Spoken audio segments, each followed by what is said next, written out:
Hi, Ananga. Hey Gayatri, how are you? I'm good. How are you? Nice to see you. Nice to see you again. Today is a very special day. Bhaktivinoda Thakur's disappearance day. And I Yeah. was just thinking how what an icon he was, as a spiritual icon he was. Something very interesting happened last week. I was out on book distribution. I've started just going once a month or so, just trying to get because that was my biggest hurdle for book distribution. It's a fun experience.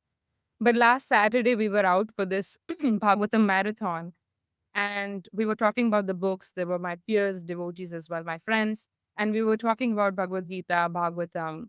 And we held out the book to this gentleman who came. And he smiled and he said that, yeah, this is all same. I also read Vedas and Puranas and other spiritual books and follows his own path. He didn't mention which path. And he said, yeah, this is all the same. Everything leads to the same one goal.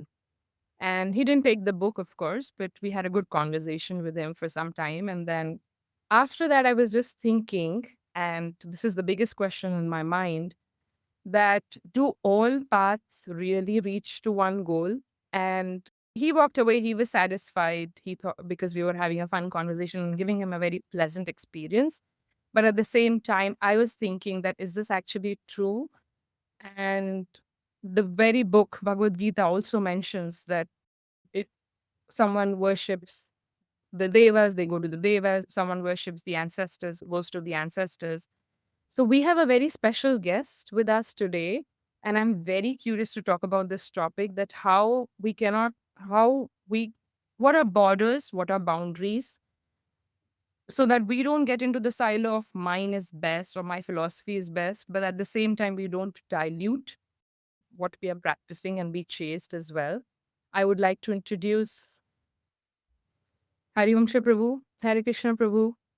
Hare Krishna, thank you for inviting me. Thank you for joining us. Thank you. It's an honor to have you here. So Hari Vamsha Prabhu also goes by the name Dr. Himanshu Asnani, and he is an author and educator who work whose work bridges the worlds of academia and bhakti. And that was really nice because Prabhu, we are going to talk and ask you a lot about building bridges here. And Hariyamsha Prabhu is a novelist. He's also an educator. He's serving as a visiting faculty at KJ Somya Institute of Dharma Studies at Mumbai. He's been a member of Back to Godhead India editorial board, and he's an IIT Bombay and a Stanford alumnus. Prabhu, so nice to have you here. It's an And honor. here you. And really. Thank And just from a personal interaction, you're a thorough gentleman. you. That really attributes to all the other degrees and whatever you have accumulated over a period of time. Maybe the credit goes to a lot of savories I've had from your kitchen. In Sacramento's. That adds perhaps. So the credit goes to your kitchen. Thank you for inviting me. Okay. Thanks to have you here. The first question that actually comes to my mind, especially given the topic and given your wide range of experience, you were educated even in India, you were educated here in Stanford. And this is one question that often I get asked by students, by the youth. Somehow, when I was being raised, I was also raised in India. And when I was being raised, the concept of having your personal space was quite like it was unheard of. It wasn't, we tend to be more people pleasers, generation. And however, when I see the younger generation, they do have opinions and they don't have a problem expressing their opinions and agreeing to disagree. Yeah. We used to take everything so personally. I don't know if it was just me, but I think my whole generation Yeah. or our generation, personally, I think Yes. we forgot to have those boundaries. And I think back, I do like certain aspects of how these children are now so well versed. and how that balance can be created, because you don't want to be one extreme or the other. And I wanted to hear your perspective. And this is one of the most asked questions with the youth. Mm. I think there was a saint once, and his person came to him and said, "My son is keeping long hair. What to do?" The saint said, "You are not wearing the turban." So his father wore turban. He kept short hair. The son is keeping long hair. I think the understanding is we change. So societal norms change. And I think we should accept that. The way we are brought up also, there was a time of tradition. Then it came modernity where science was good. Now we understand it's postmodernism where feelings are most important. So some aspects, I think, fine, we can just move along. And indeed, in our whole those times of 80s, 90s, we didn't bother much about personal space. People would have a huge veranda and many people would stay and one earner would be there and people were fine. So wherever the society is going, and I think instead of fighting against it, we accept it. And yet at the same time, as you rightly said, we make bridges, or rather we have doors within that boundaries. So that some exchange also happens, right? Those boundaries do not become fossilized. And we need at all levels, right? Personal levels, we need it. If rooms are not there, how would we operate? The living room will become the kitchen, and we need ambience, right? And especially like Anangamati, I'm seeing this beautiful Hare Krishna mantra in you. The ambience matters. That's the sacred space. Emotionally, I think the world where it is going, the kind of traumatic situations which get thrown up in like loads, we need emotional freedom. And sooner we find it, it's nice. And lastly, we also need creative freedom. You can't create. You would have heard the name of Jane Austen and J.D. Salinger, these authors. They never left their towns only for decades. Why? Because for their creative production, they needed an ambience. So, given so much creativity is in the world today, so many people want to produce some things, and then on the top of it, the bombardment of distraction, information, I think it's all the more perhaps kosher to get your some space. And I think we can encourage people also at different level, yet don't ossify it. We can build some handshakes. That's my first thoughts. Prabhu, you bring a very nice reflection here because I was thinking and I was tying back to the book distribution experience that I had. And you rightly said that we need borders to create some, maybe not borders, maybe borders is not the right word, but some boundaries as, Fences. sorry? Fences. Fences. Yes. For our identity, physical space, belonging. And even when we are out on book distribution, if we meet some fellow person from our birth city or birth country, we'd be like, oh, you're also from India, you're also from this place, or you did masters from the same place I did. So it's very interesting as well. And is it something that is tapping to the ego, that the ego feels safe when we have a group or a community or this sense of belonging or offense? And when does it become I, me, and mine then? Where is the problem then? Oh, yeah, fantastic reflection. Actually, I think it's Brihadaranyaka Upanishad, which kind of moves around the concept that we all love, we all want to love, and we need to be loved because that's the central aspect of Atma. And it's also given in that Brahma Vimohan Leela, where all kids are actually Krishna. And Parikshit Maharaj is asking, how do they love their kids more than what they were loving earlier? So Shukdev Goswami takes us through this love ladder. He tells us that actually everybody loves themselves only and then actually they love Krishna only. But through that, it's indicating there is a sense of belonging we need. So since we are not at the Atma level, we are at some other level. It's fine and it's helpful, right? We know this Nyaya in Sanskrit, it is called, I'm just remembering it now, Bhumao Patitam Nyaya, which means if you fall on the earth, you'll use that earth only to get up. If there's nothing, how can I get up? So often these belongings can create sort of foundation on which we build our stable lives. Otherwise, how can we practice sustainable bhakti on unstable ground? Doesn't make sense. So I think belonging is totally fine. Prabhupada also, when he would meet Bengali saints like Akinchan Krishnadas Babaji Maharaj, they would just laugh in Bengali, and all the other people are all laughing because They're not. laughing is Yeah. contagious. They are not understanding anything. So it is important. It becomes ossified, I think, when there are clash of resources and we don't want communication about others. Because if we open the communication channel, we'll know they are going through the same struggles as us. They have the same successes as us. And in this, I'm remembering this story, and I think you will be knowing this story. It comes in this book, Stephen Covey, Seven Habits of Highly effective people. and he's going in a train, and a person is there whose kids are like just like Hiranyaksha and Hiranyakashipu mini. They are going, destroying everything. Unconscious.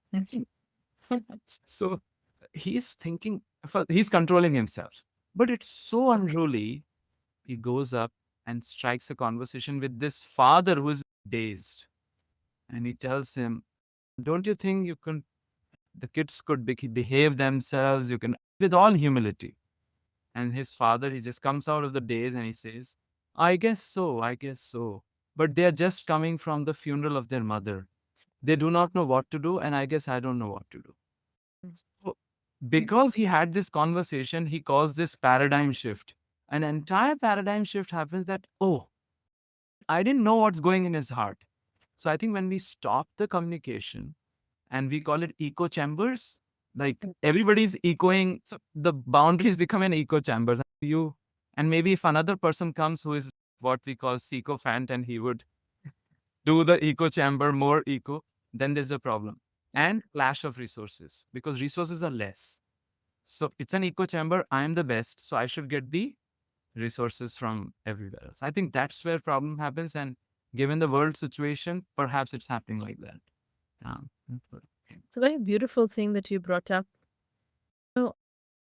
Oftentimes, we feel that by speaking, or like you were saying, opening these communication channels, it's sometimes people think that we're just putting ourselves into an awkward situation.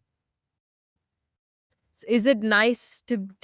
I was hearing a podcast, and I think it was by Trevor Noah, and he was expressing that is it important to be nice or is it important to be kind? And these are two different things. Wonderful. Because being nice would be that he doesn't speak to this person at all. And he just completely ignores, minds his business, and just tolerates the kids. And he's being nice. He's being, and being kind would be, it's, you have eaten something and you have something just sticking on your teeth or on your face or something. So it's nice not to say anything, but it's kind to say something. It's, you know, when you have something in your face, just rub it off. Wonderful. And that distinction is also the tone, the body language, your relationship prior to that person, all of them become factors that play in as to how if they perceive your speech as being kind. It's not just that moment, but it's everything leading up to that moment and beyond, that perception. Because if someone else would come and say something like this, maybe I wouldn't take it well. But if someone I loved and I cared and I respected came and said something, I would think, oh, how nice and how kind. Yes. So it really is building relationships in a way where we have that bank balance that Stephen Covey usually talks about having bank balances with individuals. We're always so concerned about our own money bank balance. But on a daily basis, we're actually having bank balances with individuals. Right. And exactly, irrespective of how nice we try to be, how gentle we try to be, how kind we try to be, we are going to make deficits. We're going to make withdrawal. But if you keep making deposits, Mm. and deposits don't have to be something super big. Yes. It's actually the small moments. Okay, my husband came home and I said, let me warm this up for you. Hold. Let me warm this up. It's a deposit. Yes. 'Cause sometimes if he makes a big withdrawal, like forgetting me at the program, well, I'm not, I won't be out for as much because I know he cares. Yeah. He does care. I know inherently he cares. He's just spaced out. But to give you that example, I thought it was a fantastic example. Maybe you meditating on Raslila, how Krishna left. So he's learning, churning. No. Yeah. Don't give him that. He's not made so many deposits. So also the whole point is that, yeah, it's everything in conjunction to that point. And the definition of being kind. And that was very striking for me when Trevor Noah was putting it. That I Yes. said, really, it's not always important to be nice. Sometimes being kind is being helpful, which might make someone feel a little bit uncomfortable at that point. Might make someone feel embarrassed, awkward for a little bit. But ultimately, it's you're really being kind. You're saving them from more awkward moments. It's moments of growth that we help each other with. Yeah, I like that. And in fact, this is what all our tradition is telling us, that the where rubber meets the road, right? Which we are not after any spirituality which we will complete by going somewhere. It right here, right now. And it must translate into swabhav or vyavahar. And that's why Krishna spends lot of time in Bhagavad Gita speaking of vyavahar. You might wonder why he's talking about vyavahar, it's on the battlefield. But sādhāya bhasana chaiva, like what's that famous was Satyam Priyam Hitam Chayat. How do you speak? First, Anudvegakaram. Make sure it is not agitating. Then you speak about truth. And even if you speak about truth, is it doing hit? Is it beneficial? And more importantly, as you said, is it pleasing? Is it, there's a time for, if you have deposited, then it will be, even the harshness will be coated by pleasantness because the person loves you. So I was just meditating on some time back, and this is what we speak in Salesforce tomorrow, that words have consequences. The words build or words break. You can make words flowers, you can make words arrows, or you can make words mantras. Okay, fine. Most of the time it's arrows because we are from so different backgrounds. I know there are some people who have the habit of mimicking. It doesn't go well in all the cultures. So if the person doesn't know and he mimics, oh, it's like fireworks. We all come from, and there was one saint, he called his disciple and said, I know you're coming from a background where taunt is very common. You say something and then put very sarcastic taunt. Say, this won't help you. It won't help the others. This won't help you. So I think we all have coming from different backgrounds also. So words become the vehicle, actually, as you said, speaking. So what do we do with it? We make it flowers, or we make it arrows, or we make it mantras. And niceness is perhaps, it's like almost like udasinavat, It's like that thing. We had a culture shock when we came from India to study here at Stanford, and person is on the other side of the road. He'll say, how are you? And walk away. And we are turning, yes, I'm ready to tell you. Yeah, that happened with me. So it's wait, in India, if somebody asks, you say, okay, sit down. Start a Bhagavatam class. What's wrong? What's going on? But it's a very different thing. So niceness, as you rightly said, it's almost neutral. There's no intention of service. Could be, could not be. But kindness is, I care about you. There is a concern. I may be a complete stranger, but I know you're also an Ansha of Krishna. At that moment, what can I do for you? That's what I was thinking. Point, Prabhu. Yeah. Yeah. I remember a Tolstoy story. Maybe I'll tell you. Go ahead. Go ahead. So there was a king, and kings are like, you answer me, you're up, and if don't answer me, you're gone. So he just put a whole thing in the universe, in his universe, in the kingdom of in his universe kingdom, that I need three answers. I need answers to three questions. First, what's the right time to do something? Second, who's the person to talk to, right person to talk to? And third, what should we do? Like people are coming, they're saying family is important and strategize and then find the right time. He's not happy. So he goes to a forest and there's a hermit staying, and the hermit is always tilling the ground. He's a very nice hermit. And this person goes to him and asks all the question. Hermit doesn't bother. He's like, Shinvan apina shinvati. Sunkevi, as they say, hears it, but doesn't hear it. Finally, king says, okay, can I do something for you? So he takes the spade and starts tilling. Saint is happily in the background. After an hour, he says, so can I do? No, no, no, I'm happy tilling. So the king gets absorbed there. Then, as he turns back and is asking the hermit, can you tell me the answers now? A person with a bleeding body walks in. And immediately both of their attention go there. King runs. He does the care of that person. The person is brought back to health. And king asks him, who are you? Before even saying anything, the person says, forgive me. Forgive me, please. I don't know who you are. You didn't do anything. He said, actually, I came to kill you. You had, I think, executed my family member, and I had decided to take revenge. Of course, that person had committed a criminal offense or whatnot. I may be paraphrasing. So I came to kill you because I thought you had gone to forest to ask the answer, so you would be unarmed. But your people found me, and they tried to harm me. And here you are, who without even asking anything is serving me. So you are my boss now. I'm your servant.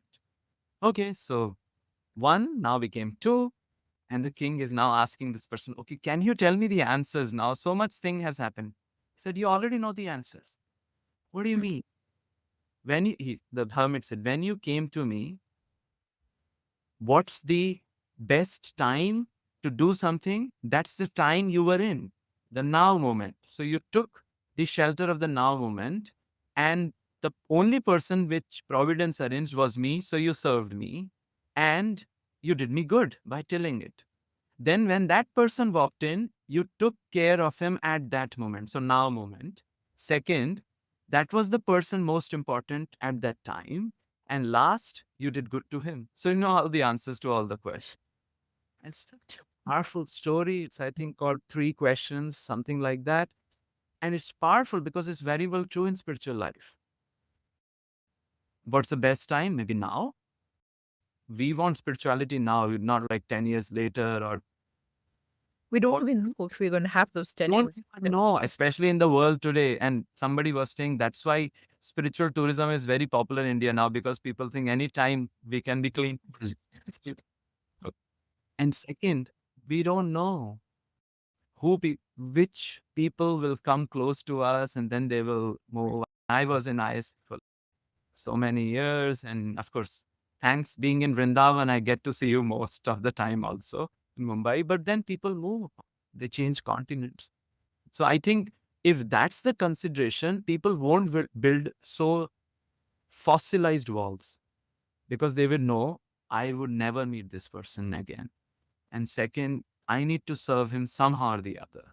And the moment is now, let's not wait for later. So maybe that can make the walls a bit porous instead of totally no holes. No, not. Actually, Bhakti Maharaj used to say this, and it's a very beautiful quote that he would mention. He said, you should treat every single person you meet in your life in a way that your entire spiritual existence or your spiritual life depends on that interaction. Yeah. And another thing he would mention is that remember that the people that you're associating with now are going to be the people that you are going to surround you. Yeah. Yeah. So these two And are always goosebumps. He was very good with that. Bhakti Maharaj's quotes are like quite revolutionary. Very good. Yeah. My question here is that it is with all of this information, it's not like I don't know this. I know it. But when the moment comes to apply, that bridge that we're talking about building, not only personal relationships, but also the bridge between thoughts and actions. Sometimes there's a failure because of conditionings, because of impulse, because of anger, because of moment to moment thing. You have any suggestions on Uh, how One. and how Or add to that after that, Mhm. please. please, please. My head is stuck to that book distribution episode. So I was also thinking that I really want to hear the answer to this, but also going a step further in terms of bhakti, we say bhakti is causeless and unstoppable, right? Ahetuki and apratihata. So when this person came, the neophyte book distributor in me wanted to debate and argue and everything, but I kept quiet. But at the same time, like when we say bhakti is ahetuki apratihata, there's no material cause. Yeah. So we shouldn't worry about material birth, age, gender, whatever. And then it's unstoppable. Nothing material can stop it. Yeah. And then Krishna also says in Bhagavad Gita that you should see everyone with equal vision. So just adding to Gayatri's question here, that where do we draw that boundary? Where do we know that, okay, all trains don't go to Paris. Some trains go to Paris, some might go to Rome. So where do we draw that boundary? Um, it would be so nice if Krishna just reveal what's behind the curtain, right? He doesn't do it, and that makes him a very special personality. First, coming to what Priya asked, that bridging thing, I'm also struggling. We are all in the same boat, and you are much better than me. But what helps me sometimes is that just dogged practice. I think there is no cookie cutter formula here, even with chanting, right? Like with writing, you all write also. People research about writing except write. People research about cookbooks except cook. So it's about people research about practice except practice. There's actually it just becomes the muscle memory, because next time I know after much practices that this person is a special person. First time I'll fumble, second time I'll fall, but third time I'll get her.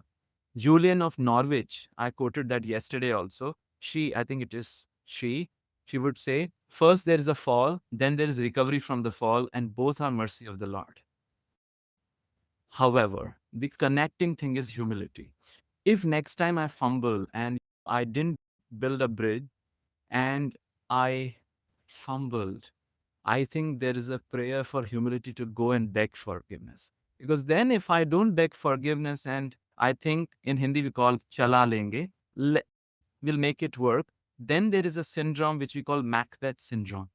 Or somebody may, people know Lord Voldemort syndrome also. So, Macbeth syndrome is he the witches came to him. This is Shakespeare Macbeth. The witches came to him and told him, "Oh, you will be the, I think, Thane of Cawdor or whatnot." He said, "What? The king is living." So they told him three things, and somehow the two things manifested. So he's thinking now maybe he will become the king, and he kills the king. But in order to make sure the things are okay, he is killing. And at some point, his wife, who was accomplice, also realizes that it has to be stopped. And there is this famous line she says, "I cannot get the blood off my hands. I'm washing, I cannot get blood." And I think she commits suicide. But Macbeth, he says, "I've gone so far. I know it's wrong, it's futile, but what to do?"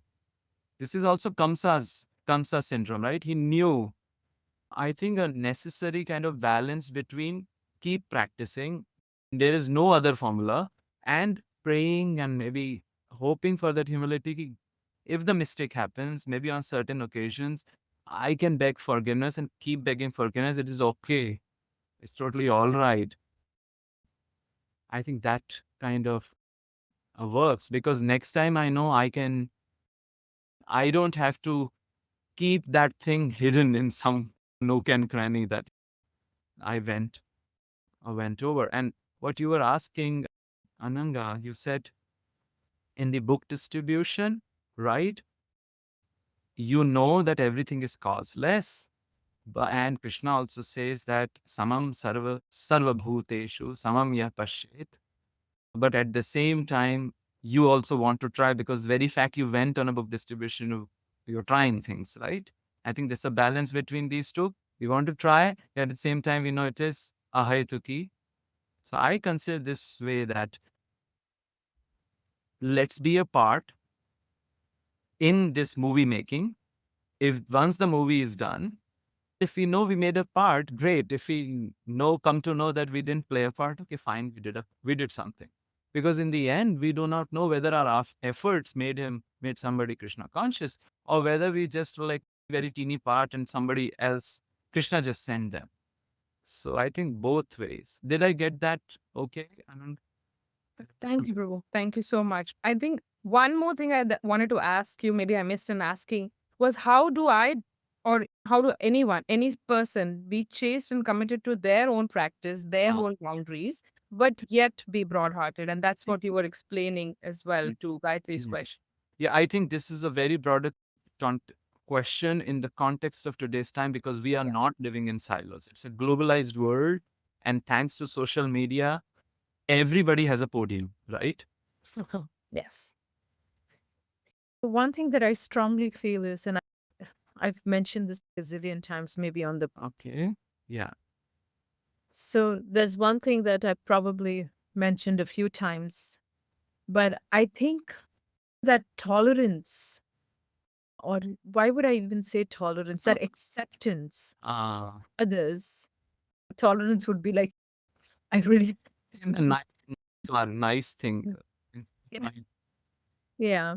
The acceptance of others comes from a space of not only being secure personally, but also understanding that I remember once I was saying something and some devotee someone had really done something obnoxious, rude and unkind.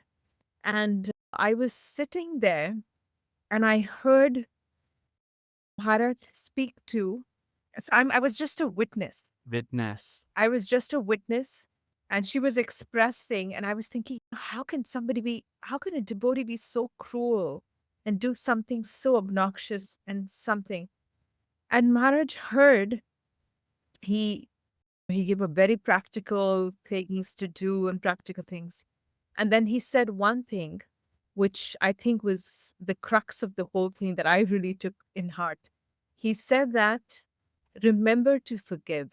If it's not too painful for you, remember to forgive. Because remember, Krishna also forgives us. How can we expect Krishna to forgive us if we're not willing to forgive? And when he said that, I don't know, with that conviction that he had in his mind and heart, it just felt. And similarly, giving others the opportunity or the okay to make mistakes and still be accepted, because that's how we want to be. We want to be accepted. We may make a mistake and we want to be accepted. And giving others that space, that really shows that we are secure. Yeah. And another experience that I really have nowadays when I associate with really leaders that have been practicing Krishna consciousness for 50 years, grounded in sadhana, really been there on the battlefield per se to be in leadership. And what I've noticed that most of the people, I find the people that speak a lot not as powerful, but rather the people that sit there, hear everyone, and when they speak, the power and the wisdom that comes through is like, I'm just totally blown away. I'm actually, I feel they're the most powerful people in the room because they have now, they didn't really have to rush. They didn't have to prove themselves. The whole idea of wanting to say something to prove myself, oh, I know something, is a very immature thing, and it's a very, Yes. uh, it's a very, yeah, not feeling secure feeling. So I think association with such kind of people also gives you perspective of what it really means to be wise and to be really powerful in the true sense. Yeah, on a side note, it reminded me of how Vaishnavism Prabhu would glorify Abhinav Swami, and he would say he would do these calls, leadership calls with him, and Maharaj and when everybody has spoken, then they would turn to Maharaj and ask him, Maharaj, you have to say something. And then his call would be the final call because he was quiet and he was literally listening. And then whatever he says carries a lot of weight. So that just reminded me that about that. Yeah, it's a fact. I've experienced that over and over again. And I literally have to tell myself, you need go in the prayer, you need duct tape. But it comes from a space of maturity, space of really, and it takes time. It takes time. It takes those moments of feeling like I put my foot in my mouth, moments to actually, next time when that moment comes, you'll think again. So sometimes it takes that kind of experience to really understand what it means to be secure in the right way. Yes. So it's a journey. I would like to add that I think that's why the centrality of one's own spiritual practice is so important, because when one is going deeper, he's alone. There's nobody around. It's just you and Krishna. And in that kind of atmosphere, one is filling the well of security. And there is a saying in Vrindavan, "Aao to welcome, nahi aao to bhid ka." It's very potent. It means that we have enough water, and we will love to exchange the water, but we'll not plunder somebody else's water like that. And personal sadhana, when one goes deep also, then it becomes one's own wisdom, not borrowed wisdom also, right? Because then borrowed wisdom is can be, as you said, can be spoken, but those people who are sitting behind, yeah, those are very powerful people. And actually, for personally for me, very powerful way of staying grounded is to associate with those people in the back, alone in the crowd, but doing regularly. And Vrindavan is a place for such people, actually. There can be 5% of the people who are in Vrindavan who are like very famous, and we know tatas and like that. But there are many people who are just background, just day and day in and day out, serving the deities, serving prashadam and things like that. And you could palpably feel the joy and the groundedness and the security. So that nothing else shakes them. I would also just like to touch that point because I think it connects to our interaction with the other sampradayas. And it's very important these days because it's not a silos any longer. We are not operating in a very local world. It's globalized, and why not? And there are forces breaking the tradition. Why not join hands together? So I think I like to triangulate this in terms of two principles which I call shiksha and so shiksha is technical, and that one has to climb only in one boat. You'll fall down if there are two boards. You can borrow few things here and there to embellish it like that, but the core remains. Makes sense. The mantra will not change. The naam will not change. Gayatri, that's your name, but Gayatri will not change. Like that. But if we can get prerna from Stephen Covey, can't we get prerna from Guru Granth Sahib? Like, I was True. just Ek Onkar Satnam. That's like our Sarvakal Vidam Brahma. Or what about Ramanuji's? What about Ramanandi's? Why? If we are, so if there is one thing called Ananyata, right? I don't look at anywhere else. If that has come on the accord of just you are absorbed like heaven, I don't like to use the word hell, absorbed like heaven, then fine. But if it's not the case, and if we feel cringy, somebody went to a temple and they were chanting some other chant, and he comes out and says, they should be chanting Hare Krishna mantra, right? Why? Why we want everybody to do exactly what we want? Prabhupada would be very happy if there are other things also. He would say, become a better Christian, just know God and love God. So I feel if we triangulate in this way, Shiksha and Prerna, I'm deriving Prerna. Inspiration can be done from everywhere, but my Shiksha stays grounded. And if the Prerna helps to increase our affiliation with our parampara, so be it. And then it is, there's a Hindi saying, right? Haath kangan ko aarsi kya? If you have the bangles in your hand, you don't need a mirror. So if somebody by hearing, not shiksha, like getting an inspiration and feeling, oh, Prabhupada, I'm falling in love with you again and again. Oh, perfect. Because Guru can speak through anybody. So I think if we use that approach, then first of all, we won't be confused. Secondly, we won't be shooting guns at others that we are the best. You should be doing this. No, they will do it in exactly different way. This is like we do very differently. I think that will be there. Camaraderie will be there, and Sanatan Dharma cause will go, and all will be happy. I think it's a win-win situation. That's I definitely really appreciated that point of yours, especially in terms of respecting. If we can take inspiration from Stephen Covey, we can really take inspiration from anyone and everyone. And we have acharyas. Bilba Mangal Thakur took inspiration and accepted a prostitute as his. cool. That's amazing. Yeah. Yeah, you know what to speak about someone that who is already practicing and realizing the presence of the Lord in whatever form.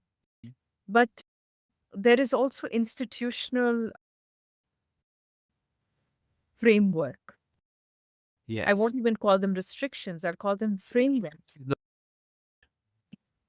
Because within an institution, if you don't have frameworks, then anything and everything can keep happening. Exactly. If we don't have a standard in our temple, then anyone is doing anything. Exactly. We have a standard, okay, this is what we sing during this time, this is what we sing during that time. And that creates a framework. So institutions have to have frameworks. Yeah. Individuals, when they are a part of an institution, they tend to have frameworks. However, that does not give them that authority to be disrespectful. And this is Yes, well put. spirituality. Just to say, having good, strong fences makes good neighbors. Yeah. If I didn't have fences, It will be, you don't know what. yeah, my pomegranate tree was open to everyone, I'd probably start getting mad. But because I have fences and my neighbors come sometimes, oh, I see a lot of pomegranates, can I take some? I'm happy to share because those fences were there and there were some boundaries. So similarly, the interaction, I think, with other sampradayas the foundation has to be on respect. And like you mentioned, shiksha has to be in one boat. And that's the framework. That's a framework of Shiksha. Exactly. Exactly. But inspiration and appreciation Must go. Yeah. of their path is what really will strengthen. And it takes a lot of maturity Actually. to have that interaction. That's why when they say the neophytes, it's okay for them to just be bound in this. Yes, yes, yes. When you have the maturity and you become an expert swimmer, you can go to the deep end of the pool and still find your way back. Yes, still find your way back. Nicely put. Another example they gave is a small shrub, a fence, so that the goats will not come. But when the shrub becomes a tree, it does the handshake outside the fence also. So they'll put Mataji, and I think I would like to add that so very important, therefore, and this I think is, you will agree with it because you are at that post, that even if somebody is taking an individual inspiration, because individually at homes and they can do so many things, it's everybody's free and it's voluntary. ISV, right? Individual spontaneous voluntary. But they must be very considerate that their individual inspiration does not come in loggerheads with the institutional framework, because that will act as a disturbance to others. It could just take a small spark which they are happy about, but it can create a conflagration in the, because different people have different moods. So I think that's why it's so important that that's why I appreciate Jayadev Maharaj when he focuses on standards and things like that. There is some purpose to it, right? It in the temple, Samsaradava Nalalidha Loka must be there. It cannot be any other hymn, because temple is an embassy. It's a representative to the world out. In the home, maybe if one finds somebody feels like he can sing Shikshashtakam or Jagannathashtakam, right? But that need not happen in the temple. Maybe it does not happen in temple. Should not happen in temple. So I these days I'm also thinking that individual inspiration, as Gopakumar tells in Brihad Bhagavatamrita, individual inspiration, realization, not even the mind should know. Like, it's so personally savored, and suddenly it should not come in loggerheads with institution. We have no right to shake the faith of anybody. Just because I'm feeling excited about something, I tell it to somebody who's at a different level, and he'll get bewildered, and then it just spreads. It's a mess. Also, at the individual level, Prabhu, I was mentioning chaste, right? Because that's the word that come to my mind even when you were just talking. That also at the individual level, we should get the inspiration. Like we all were talking, inspiration awakens that appreciation, that tolerance for our fellow practitioners, even outside our practice as well. But at the same time, the inspiration, like where we draw that fence, is the formative instruction that our guru gives, that our mentor gives, that our temple gives, right? So that philosophical understanding, if that becomes many branch, that we can't be inspired by a lot by 4 or 5 paths. We can be, or we cannot take instruction from 4 or 5 paths. We can be inspired by 4 or 5 paths. So So it takes a lot of maturity actually to integrate them together. Most of the time, it can confusion or doubts, or like. yeah, yeah, yeah, yeah. The I very wide inspiration, careful instruction. Fantastic. wide It was like information. Chaitanya Charan Prabhu thingy. Yeah, He's very good in this. yeah, Yeah, he has the yeah. that word jugglery. He's very good at it and he loves it. Yeah. We love it. That I think that's what makes him really good at it. Yes. Yeah, absolutely. Yeah. You were saying something. I lost thought of what I was trying to say. But I personally really enjoyed this conversation. And I think that one thing that is crucial that I figure from the whole talk is maturity. Spiritual maturity is an absolute must. And when Srila Prabhupada emphasized, he said so many times that walking on the path of Krishna consciousness is like walking on the edge of a razor. Yes. And that's what it really means to thread very carefully. To thread carefully, not only with our behaviors, with what we're hearing, with what kind of inspiration we're seeking, with what kind of words we're using, with what kind of inspiration we are for others. It's so easy to become a mentor for someone. Like, per se, you're a mentor for someone. But actually, to mentor someone means a lot. You're like literally uncovering and trying to keep them inspired in Krishna consciousness along with being yourself inspired in Krishna consciousness. Really. It takes so much more maturity to be able to do that. Yeah.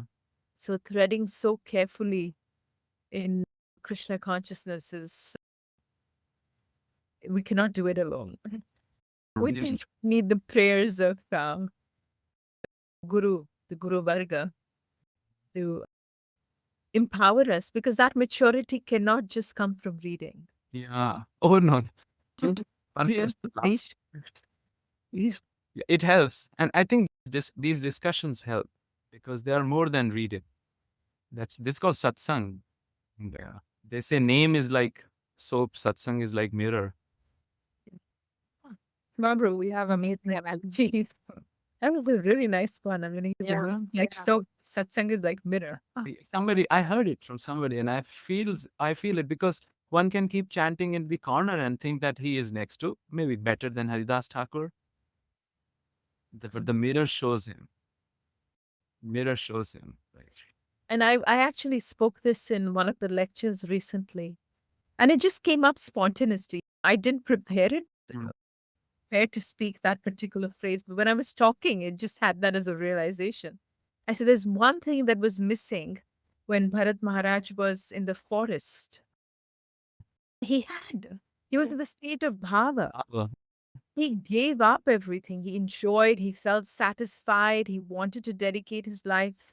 He was the only thing that he was really missing is that one person Yeah. to tell him, you know what, Prabhu?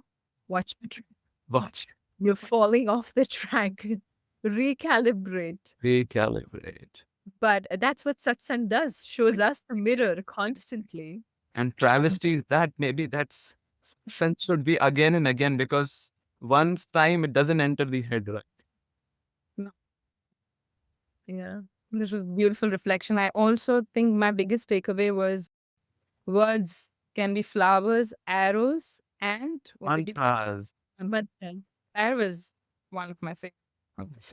The Maharaj's words are like mantras, right? Yeah. KTTVG, keep the transcendental vibration going. I live to be corrected. Yeah, these are like mantras, but they're just ordinary words, but they're brought Your together. seva will save ya. Yes. That's a really good one. You see. He always says that. Yeah, he always says that. I was also thinking about a Q&A that Gayatri had, I think, back in Canada. And she was mentioning, you were mentioning about tree and roots, like how deep we should go. So first we become deep and then we spread out. But I was also thinking the same analogy in another way, that unbounded spirituality or unbounded anything does not have to be like aimless. It can be causeless, it can be unstoppable, but it doesn't have to be aimless.